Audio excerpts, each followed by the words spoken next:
साथियों नमस्कार। साथियों 1 अप्रैल 2025 से नया बजट लागू हो रहा है। क्या आपको मालूम है कि नए बजट जो लागू हो रहा है उसका असर आपकी जेब पे यानी कि हर घर हर जेब पे पड़ने वाला है। साथियों आज बात करते हैं कि नए बजट के अनुसार आपकी जेब पे क्या क्या असर पड़ेगा।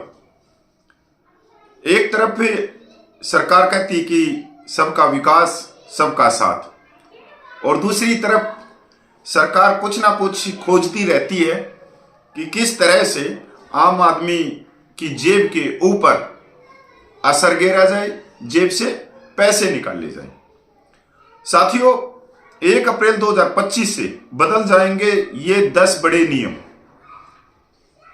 न्यू रूल फ्रॉम 1 अप्रैल 2025। 1 अप्रैल 2025 से यूपीआई बैंकिंग से लेकर जीएसटी, एलपीजी, प्राइस और इनकम टैक्स तक के कई नियमों में बदलाव होने वाले।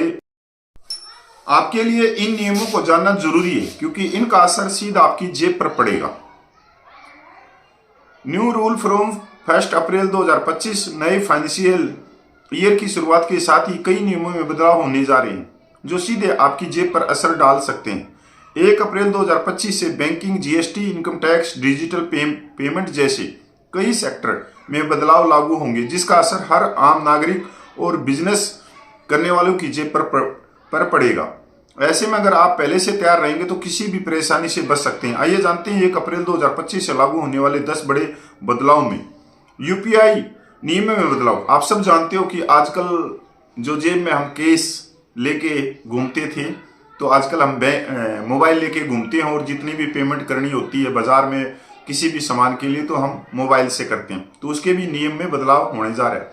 National payment corporation of India NPCI 1 अप्रैल 2025 से ऐसे मोबाइल बैंकों के यूपीआई ट्रांजैक्शन को बंद करने वाली है जो लंबे समय से इनएक्टिव है। यानी अगर आपके बैंक अकाउंट से कोई पुराना नंबर लिंक्ड है जो लंबे समय से बंद है तो यूपीआई ट्रांजैक्शन को जारी रखने के लिए आपको 1 अप्रैल 2025 से पहले बैंक अकाउंट से नया नंबर लिंक करा लेना चाहिए। अगर 1 अप्रैल 2025 से पहले इस काम को पूरा नहीं करते तो आपको यूपीआई से ट्रांजैक्शन करने में दिक्कत का सामना करना पड़ सकता है। डोरमेट अकाउंट किए जाएंगे बंद।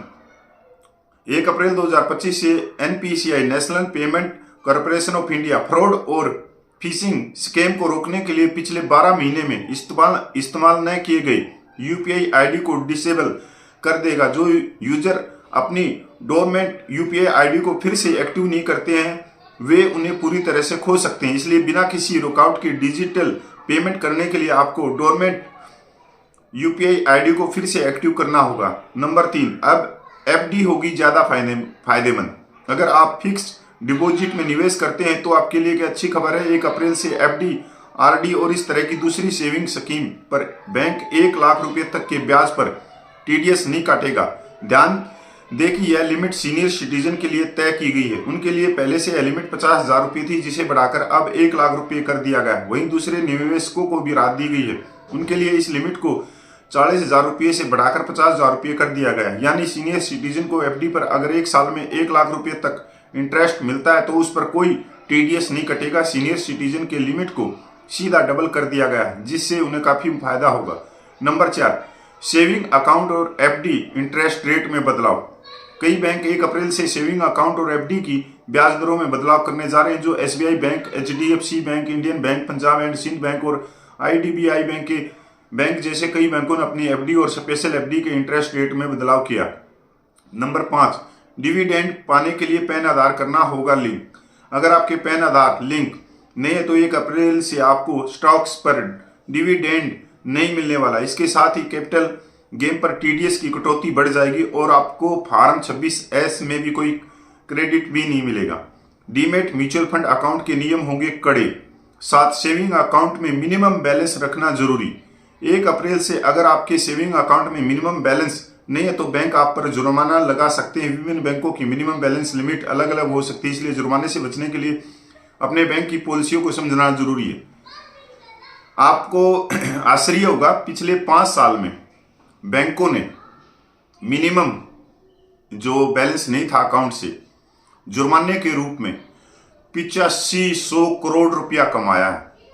वो बैंक जो आपकी सेवा के लिए है, पर वो आज के दिन बैंक भी एक व्यापार हाँ बन गया है कि जिसकी जेब से जितना निकले उतना निकाल लो।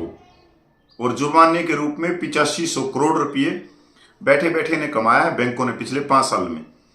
जीएसटी नियमों में बदलाव। भारत सरकार नए फाइनेंशियल ईयर में जीएसटी के नियमों में बड़ा बदलाव करने जा रही है। इसके तहत 1 अप्रैल 2025 से इनपुट सर्विस डिस्ट्रीब्यूटर सिस्टम लागू होने जा रहा है। इस बदलाव का मकसद राज्यों के बीच टैक्स रेवेन्यू के सही डिस्ट्रीब्यूशन की गारंटी देता है। 9, एलपीजी गैस सिलेंडर की कीमतों में होगा बदलाव। अब एलपीजी गैस सिलेंडर है वो हर घर में है, तो उस पर भी फर्क पड़ने वाला है और सीधा आपकी जेब पे पड़ने वाला है।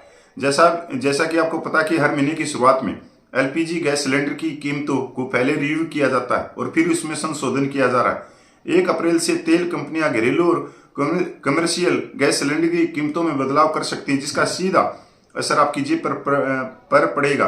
बता दें कि अंतर्राष्ट्रीय तेल की कीमतों और डॉलर रुपये के एक्सचेंज रेट के आधार पर हर महीने गैस सिलेंडर की कीमत तय की जाती है।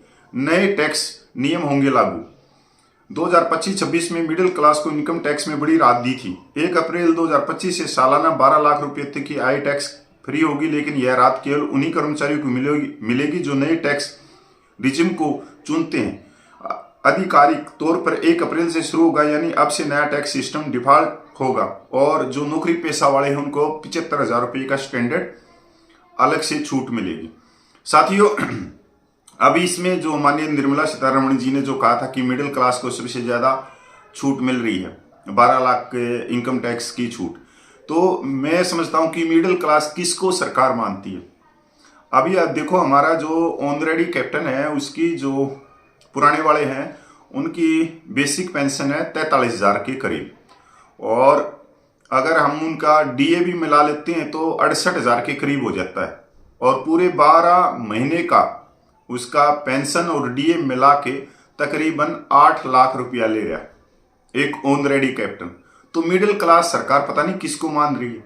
जब ऑनरेडी कैप्टन ही 12 लाख नहीं कमा रहा है तो कोई सिपाही, नायक, हवलदार ये कहां से कमा लेंगे। पुलिस विभाग के कर्मचारी हैं, रेलवे के कर्मचारी हैं, जो भी पेंशनर हैं, वो कहां से कमा लेंगे 12 लाख रुपया। 12 लाख रुपया कमाने के लिए हर महीने 1 लाख रुपया आपकी जेब में होना चाहिए।